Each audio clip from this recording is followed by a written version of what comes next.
giving it a minute or two technically because we start at 8:30 as we normally do. I'm just giving it a second. Good morning, good morning. Hope all is well. All right, now I'm seeing it. Kind of seeing it. There it goes. All right. Yeah, we're just giving it a second. Good morning, everyone. We're giving it a minute until, well, 2 minutes until 8:30. So I'm just hopping on a little early so people have the chance to hop on as well. If you haven't known yet or haven't noticed, it's December 21st, which means it is the first official day for here for the winter season, which means it was also the winter solstice as well too. So it is the longest night of the year. So for those of you with seasonal depression, you're halfway through, which is fantastic. For our bird feeders out there, if the weather continues to stay as it is and continues to stay cold, because this is our first cold day and who knows, it's going up and down. Birds this time of year can definitely use a lot of good fatty foods, so things like peanuts, suet, which is literally just rendered beef fat with a few other ingredients. Fruits, dried fruits are great because those are high in sugars, which are easily converted into fats into the first place, are all very good options to offer your birds as well if you haven't had the chance. By this point, you should also have a lot of your winter birds by now, and so you can hopefully enjoy them through this season. A lot of juncos have finally moved into areas. I've seen some yellow-bellied sapsuckers. Ruby-crowned kinglets have been popular. I've heard people say northern flickers and lots of bluebirds this year, which is always fun as well too. There's also a lot of people having mockingbird troubles this time of year. That does happen. It is seasonal and it does not last forever, but they can be a little sassy this time of year and guard some feeders. So don't be surprised if you see some of that activity as well. So I've got 8:30. Good morning, guys. Thanks so much for joining me today. So we're gonna go ahead and hop right into it. My name is Jolene. I'm a certified songbird feeding specialist with Wild Birds Unlimited of Concord, and today we are talking about the tufted titmouse. These guys are a very common visitor at the bird feeders, and they're always very fun because despite their small size, they can still be very sassy. So if you guys happen to have any questions during the presentation, feel free to drop a comment. I have that up as well too, and I will try and answer those as well. So thank you guys for stopping in, and let's go ahead and get started. So with the tufted titmouse, these birds are still in the order Passeriformes with a lot of our other perching songbirds, and they're in the family Paridae, which also includes tits, chickadees, and titmice. If you are anything like me, these names are really funny, and I actually do want to break down as to why these birds are called what they are in the first place. So first off, in the family Paridae, the basically Latin breakdown of it literally just translates to small birds. So this family of these birds are all very small, very round, very tiny, essentially. Now, when these birds were originally named back in the day, the word tit actually just meant small. So these birds are literally just called small birds, pretty much true to form. With the titmouse itself, being named after a mouse is funny in general, but a lot of people, when they first saw the titmouse, when they saw it kind of fluffed up and hunkered down and its kind of black beady eye, a lot of people kind of compared it to a mouse. So basically their idea when they called it the titmice was that it was a small mouse or small mice. So I'm going to fluctuate between calling them titmouse and titmice because I can't keep my words together today. But fun fact as to why they are called that. And of course, ornithologists have some of the best names. If you've never looked up inappropriate bird names, they are hilarious. Have fun. But all the same, the tufted titmouse actually does use a variety of habitats. They are a year-round resident for these areas as well too. So you'll notice on this map here in usually a lot of the U.S., so central U.S. and a lot of the eastern section as well. The tufted titmouse has a very large range. And with this purple, you can see that they're found in those areas year-round. So oftentimes, similar to our cardinals and chickadees, you can find them in the same area throughout the year. So they're pretty reliable, I would say, pretty loyal to a certain area. The habitats they usually prefer are areas with mixed deciduous forests. So what that means is they like a lot of areas with oaks or maples, but also with things like pines and cedars. So you'll find both evergreen and non-evergreen or deciduous in the same area. However, these guys can be pretty generalized, so they could use a variety of habitats as well. They'll be found in places like swamps, orchards, parks, and suburban areas. So that's why you can find them in very open neighborhoods to very wooded areas as well. The oldest titmouse on record, it was 13 years and 3 months old, banded originally in Virginia and recaptured in the same state in the general area. Now, when it comes to identification of these birds, I like to say pretty straightforward, but it depends on the lighting as well. So again, these birds are actually related to chickadees. So they're, again, in that family Paridae. So they are a smaller bird, but they are kind of stocky. Compared to the chickadee that's kind of round, these birds do have a little bit more stature to them. When it comes to their overall body shape, that crest can be helpful. It can go up or down. So depending on how you see it, you might just see the little bit of the tip of the crest just lay flat against the head, or it could be upright as well too. The titmouse also has those large dark eyes like I described, so in contrast to their feathers, it's very eye-catching as well, no pun intended. And when it comes to their beak, it is a stout, kind of shorter bill, and then they also have a longer tail as well. When it comes to their color markings, when you get good visibility of them, these birds have a lot of darker coloration in the grays on the head, the back of the wings, and the tail. They have a whiter belly, and then right underneath their wings, they actually have a peach kind of colored wash that can be seen when they either lift their wings a certain way or when they're in flight. You may not always see this coloration depending on how their wings are laying, or the individual may not have as much of that coloration, so it does vary. And of course, a very fun part of the tufted titmouse is the fact that they have this nice, cute little black patch above their bill as well. Again, that can change in size depending on the individual as well. Now, one thing I want to remind people about is a lot of birds have two different types of vocalizations. Obviously, some have many, but they have two different types in regards to their song and their call. Songs are utilized primarily in the spring and summer months. Some other birds will use it throughout the year, but with the song, this is used to stake claim on a territory and to potentially help attract a mate.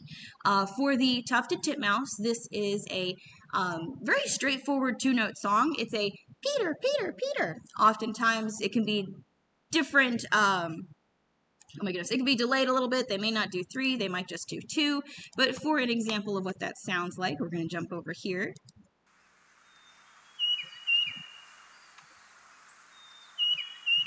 A staple to the backyard, I think. But it's a very pretty song, and can be done in different tempos as well, depending on the individual. Hopefully you guys heard that okay. I was having trouble with my audio last night when I was practicing, so hopefully everything's coming through all right. Now, along with that, so that was their song. With their call, these calls can be used throughout the year. This is done in order to alarm other birds of potential predators or general communication between the two. So these can be done throughout the year, but you'll hear more of this in the wintertime when the song is not present. So again, these birds are related to chickadees. If you know a chickadee's call, it is a chickadee-dee-dee-dee, which is where they got their name, obviously. With the tufted titmouse, it's a little bit different, but I feel like it has the same kind of vibe, if you will. So with the tufted titmouse, it is a kind of scratchy squeak at first in that C sound, but then they make a day, day, day call versus a dee-dee-dee. But what that sounds like is over here.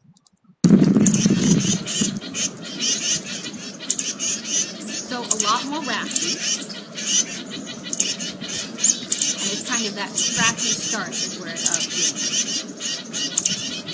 So those can be used very often throughout the year. I will say, we'll talk more about it later, but whenever you hear that call, just assume something interesting is going on, and I always find it a good reason to check out as well too. Now, there are actually different species of titmouse throughout North America. Here's a few others that can be found in the U.S. For us, the tufted titmouse is the only one kind of on the eastern side of our range, but when you go further out west and southwest, you can find different titmice like the oak titmouse, juniper, black-crested, and bridled titmouse as well. You'll note all of these birds are smaller in size, have that same stout bill and longer tail. The crest is still there as well. Some have fancier crests than others. And they, again, overall body shape and coloration is very similar as well, but different with each species. So I just always like to point that out because I think it's pretty neat. Now, that stout bill that they have helps them with a variety of diet options because these birds are omnivorous, so they'll take advantage of things like insects, seeds, nuts, and berries as well. In the spring and summertime, when those insects are plentiful, like caterpillars, ants, bees, wasps, whatever, these birds will often stay up to the canopy of the trees and will use a lot of gleaning behavior to forage. Because they are so small and able to cling very well to a variety of things, they can reach the outermost leaves to access caterpillars and other insects. When it becomes times where seeds, nuts, and berries are more available, these birds will focus on eating those as well. The titmouse actually has a preference for acorns, including pin or white acorns, because those types of acorns are easier for them to crack open, and they also enjoy beech nuts. These birds have a tendency to choose the largest seed when foraging, so they like only the best of the best, and they make sure to go for it. They will not settle for anything less. When they do take their food, if you've ever noticed these birds, they kind of dine and dash from the feeders in the sense that they'll jump to the feeder, snag a piece of food, and head off. And if you pay attention to where they go, it's because they eat their food on a nearby branch. The way this looks is they actually, not that one, this one.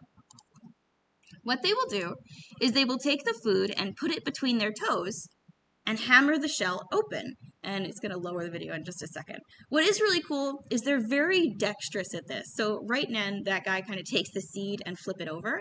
But from here, you can see how easily they'll take apart the shell and eat the flesh of the seed inside as well. So they'll usually go somewhere else to perch, eat it, and then go grab another seed and do the same thing.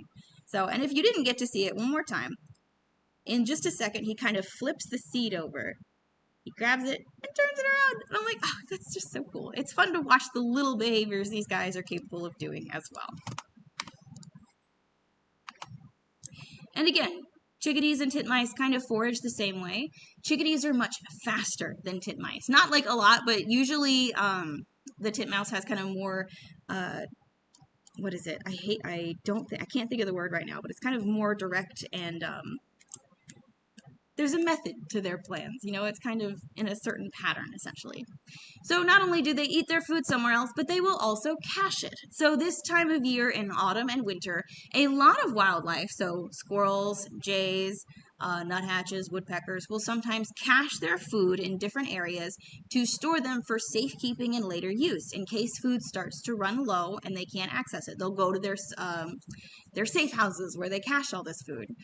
For the titmice, they actually store their food within 130 feet of the feeder. So they're not going very far, but they are going to pick areas that are really difficult for other birds to access. So again, because these birds are tiny and they're very dexterous, they're able to reach the outermost limbs that are very hard for other birds to access. They will put their seed in like the seed that they collected in like the little notches at the end of branches, rotting pieces of wood, open cavities that other birds can't reach. So it's very fun to watch that process as well. Usually they'll de-shell the food before caching it, and then use it later when it is necessary as well too. Now, I mentioned that they kind of stay to a smaller area around the feeder in order to cache it, and that's because these birds can be pretty territorial of their own kind of domain and area setup. These birds do have a tendency to live in pairs, but usually you could find them in groups of 3 or 5. These groups are actually usually related because you have the nesting pair that is kind of the hierarchy of the group, and then it also includes some of their previous offspring that might stay with them for that first winter. However, these birds, again, can be a little feisty, so sometimes they have to duke it out. In this case, even for these tiny birds, they basically will lock legs or lock bills in order to teach each other who's boss, which can sometimes look like this, essentially. So these two are actually in a fierce combat, but it doesn't look like much to us, essentially. It gets a little bit of a squabble before they fly off and they figure out who's who in the chain of command anyways. Now, when I talk about this hierarchy, there's a few different things that take precedence as to who goes where. So males are often dominant over the females, but there is also a hierarchy of the older titmice are more in charge than the youngers. There also has been some research finding that black patch that the titmice have may serve as a status signal. So those with a wider patch might be higher up in the hierarchy than those with a smaller patch.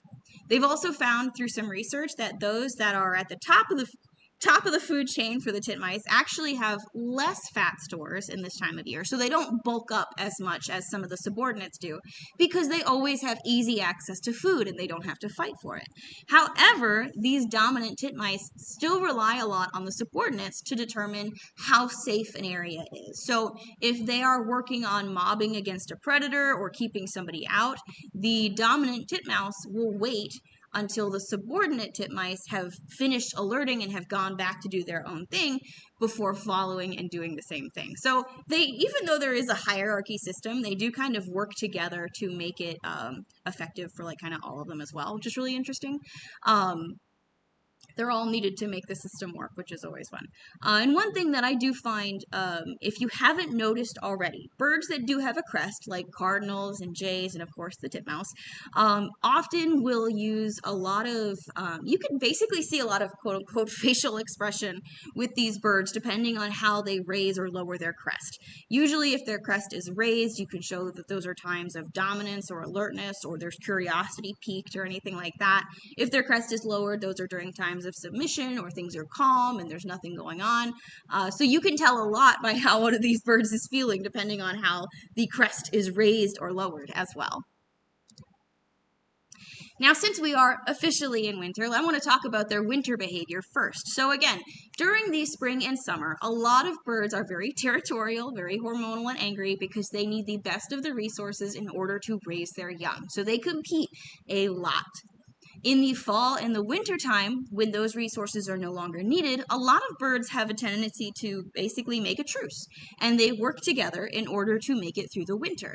These kinds of flocks are called mixed species flocks because you can have birds like titmice, chickadees, woodpeckers, nuthatches, cardinals, warblers, different birds work together in kind of the same loose unit. Basically, these flocks provide higher defense against predators because you have more eyes taking a look at potential threats. You also have more eyes looking for different foraging grounds to be explored. They cover more ground as they travel to find the best sites. And because each species kind of forages in a different location, for example, a woodpecker prefers the trunks of the trees, while the titmouse prefers potentially like the outer leaves, and cardinals prefer the ground, none of them are taking up or competing for the exact same resource. So these flocks are very beneficial for the survival of a variety of birds. Now, there's a different kind of system in these types of flocks because you have your nuclear species, which are basically kind of directing or in charge of the movements of these flocks, and you have more of like your passive species that follow these nuclear species around. For these guys, the titmouse is a passive nuclear species. Oh, thank you. I see that the Wild Birds Unlimited and Joliet, you guys said happy holiday, friends. Happy holidays to you guys too. I hope it's a very nice one this season. Thanks so much. But as I was saying, so with the tufted titmouse, these birds qualify as a passive nuclear species. So with these birds, what that means is while they're not in charge of the flock, they kind of do their own thing when there's no danger or anything like that. Nobody's going to listen to them. They're just kind of all doing their thing. They're fine. But when they start to get in areas that are a little bit dicey, a little bit more vulnerable, such as like open habitats where they're a bit more exposed, then those tufted titmice inadvertently become some of the nuclear species because they are some of the first to arrive at a mobbing site. And for those that don't know what mobbing is, that is essentially if you introduce a predator such as a snake or a hawk into an area, these first arrivals, like the titmouse, will start mobbing the predator, which is essentially they'll start yelling at it. Some birds may kind of try and bombard it and tell it to basically move. The whole goal of mobbing is to stress a predator to move it somewhere else and out of the habitat that they are in to make it a safer place for them as well. So with these birds being the first to arrive at the mobbing site, they're very alert, they're very aware. Who else would you want to kind of maintain the flock lead for a little bit at a time? And oftentimes, it's usually chickadees and titmice, when they start mobbing or start alarming, those two species are going to be the ones that other birds listen to. So if you hear that noise, you're going to start noticing that the warblers are going to show up. The cardinals will show up. Other birds like nuthatches and everything will start to pay attention because when these birds have something to say, that means something important is happening. So definitely a very interesting behavior to observe as well too. Now, when it comes to the springtime nesting season, these birds can form pairs throughout the year. There isn't much courtship going on, so they kind of just do their own thing, and you can usually have a pair continue together for multiple seasons. What is still interesting is even though this pair works together and definitely guards and protects the young as they do, the offspring can still have different parents. So they may just have one they might just be related to one parent of the pair and maybe related to a whole different titmouse, and that just happens. That's just how it works. When the nesting starts to begin, only females will build the nest, and this occurs anywhere from February to April. These birds technically qualify as secondary cavity nesters because they will not build their own cavity. So we kind of talked about this last month if you guys caught the woodpecker presentation, but essentially they're going to utilize the cavities made by woodpeckers because woodpeckers will only use their cavity kind of once before they make a new one. They might revisit it a different year, but they're always making a new one. So titmice will take advantage of one of those cavities as well as those found in fence posts and metal pipes. For example, I have a basketball hoop at home and I had a titmouse nest in the top because it was open, and they nested in that last summer as well. When they build their nest, they're often going to use damp leaves, moss, grass, feathers, and snakeskin. So they go for a variety of things as the outer portion of the nest, while on the inside they'll be lining it with hair, fibers, fur, wool, and cotton. And honestly, the titmouse is so bold. They're going to go for resources pretty much anywhere. So this picture is actually a picture of a sleeping raccoon that the titmouse has decided, that hair right there, that would be perfect. That's going to be great in a nest. And so they take it and they just bring it with them. You might have also seen there was a video that went viral a few years back of a dog sitting on a porch, and the titmouse was just sitting on it, grabbing hair from the dog to use for nesting material. So these birds have no shame, no thought. They are just ready to go. They're basically the personality of a mockingbird, except not as aggressive in certain ways. So it's very sassy and very funny as well. All right. When it comes to after the nest is built, these birds will usually start nesting anywhere from April to July. They do one brood, and with a lot of the birds from the family Paridae, they can have very large broods depending on the season, resources, and how that bird is doing. So they can have anywhere from 3 to 9 eggs, which is a lot, but usually they average about 5 to 6. Incubation, once all the eggs are laid, is about 2 weeks. So it kind of varies a little bit. And once those eggs hatch, the young are altricial. So they're blind, naked, defenseless, and require a lot of parental care. After that, it takes a little bit more than 2 weeks before these young are officially able to fledge outside of the nest. Now, one thing that is interesting about titmice in general is that it is not uncommon, and it is possible for offspring from the previous season, so the ones that stayed with them that first winter, to help the breeding pair or that hierarchy pair raise the young of the current season. So they can have helpers that will help feed them and take care of the current young as well too, which is really interesting because that's not always a dynamic you see with every songbird species out there. So that's always cool to pay attention to. When the young fledge for that season, they can feed themselves 5 days after fledging. So they don't take too much parental care after that point. And usually with the young, they look very similar to the adults, except their crest is very small because they're still getting all of their feathers. And underneath their wigs, you might not see as much of the peach coloration yet. And their bill is often still a little yellow. A lot of juveniles are like fledglings. A lot of fledglings will often have that yellow coloration before that bill fully hardens in that darker color as well. When it comes to attracting the tufted titmouse, how do we do it? Thankfully, these birds are pretty straightforward. They're very small, and they're also able to cling, which means you can use a variety of feeders to get their attention. There's not too many limitations in that regard. They're very versatile at the feeders. You can use the tube feeders, hopper feeders that often look like houses, and they carry a lot of seed. Seed cylinder feeders, which are like basically seed in that water-based gelatin. Those are great for kind of getting a few extra seconds to look at your titmice because, again, titmice and chickadees dine and dash. So in a seed cylinder, they have to work for it just a little bit more like what they would have to do in the wild. And there's also tray feeders and things like that as well. So they can utilize all those styles of feeders, which is fantastic. Things that they prefer, of course, include sunflower or safflower. Black oil sunflower is best because that's easy to crack open, but they'll still also go for safflower as well too. Again, they'll go for the largest seed of those that they can find. And speaking of larger seeds or larger food items, tufted titmice love peanuts. They are a huge fan of peanuts, whether the peanut is whole or deshelled. Like you see in the picture, they are not afraid to try and snag it in any way possible. As long as the peanut is raw or roasted and not salted, that is completely fine as well too. Let me see. Okay, I've got, oh, there's a few things. I'll read the comments in just a second. Thank you guys so much for being, for asking and things like that as well. So yeah, with the peanuts, it can be raw, roasted, not salted. Do not have anything salted out in the feeders or out in your options as well. One thing that always crops up every year is some people say like, oh, use your bacon grease and some oats and mix that up together and throw it outside. I'm going to say that's a hard pass just because that bacon grease often has salts, other preservatives that may not be best for the birds or other wildlife.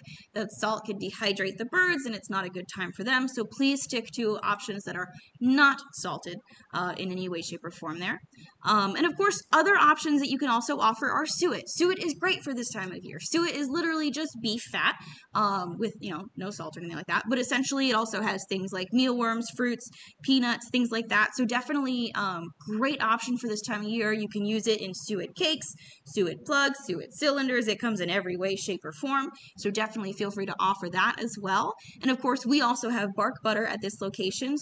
Or not this location. Wild Birds Unlimited has bark butter. You guys are writing things and they're nice and I get distracted. But bark butter is also a good option. It's a spreadable suet that we have at Wild Birds Unlimited that you can just spread on the trunk of a tree. There's also bark butter bits that comes in a little suet nugget that's easy to mix in with a seed blend or offer in a little cup feeder. Sky's the limit as to how you want to do it. But these are both great options to offer your birds this time of year as well. And if you can't really offer food options or you want to reduce those, keep in mind you can also offer available nesting sites if that's an option. So if you have dead trees in your yard, if they are not a danger to your house or any inhabitants or anything like that, feel free to leave that tree up because birds will take advantage of that for nesting or for foraging as well. And of course, if a woodpecker uses it, there's always chances that a tufted titmouse will take advantage of it afterwards as well.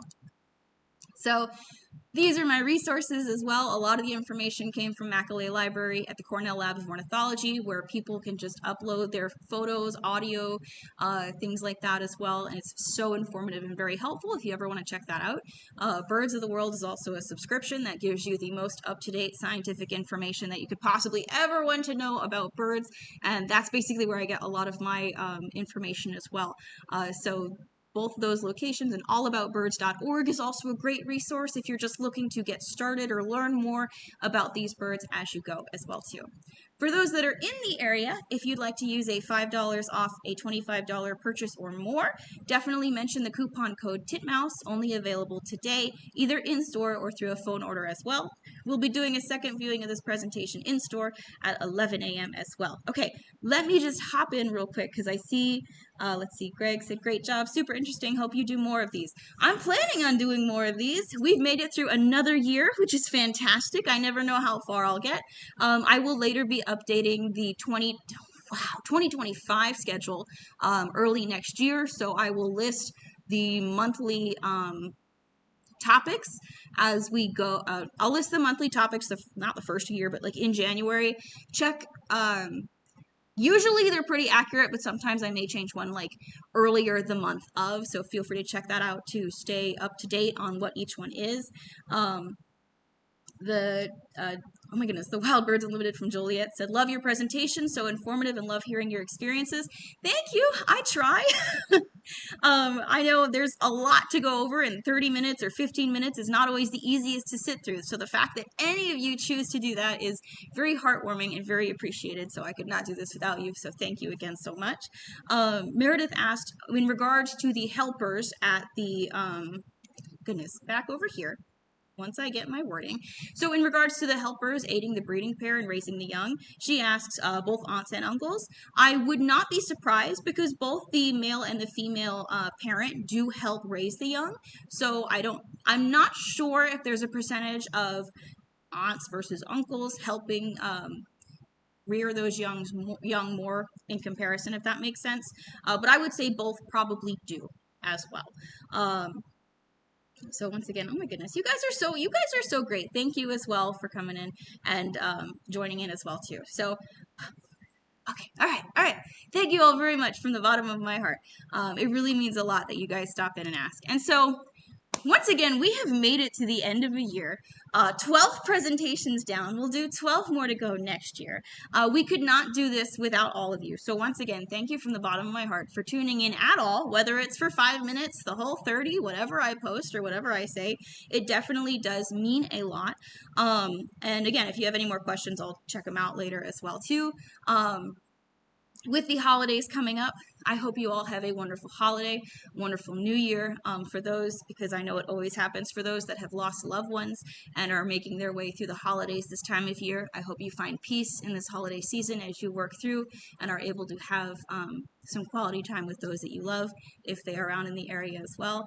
And this time of year is always fun because I find it to be a time of reflection as well as to how things have been. So I hope your year has been good. If it has not been good, I hope it gets better. Only one way to find out, and we'll see how it goes, but we'll do it together with us and the birds, pretty much. They'll help us get through a lot of this as well, too. So thank you all again, and I will see you next time. Have a good one.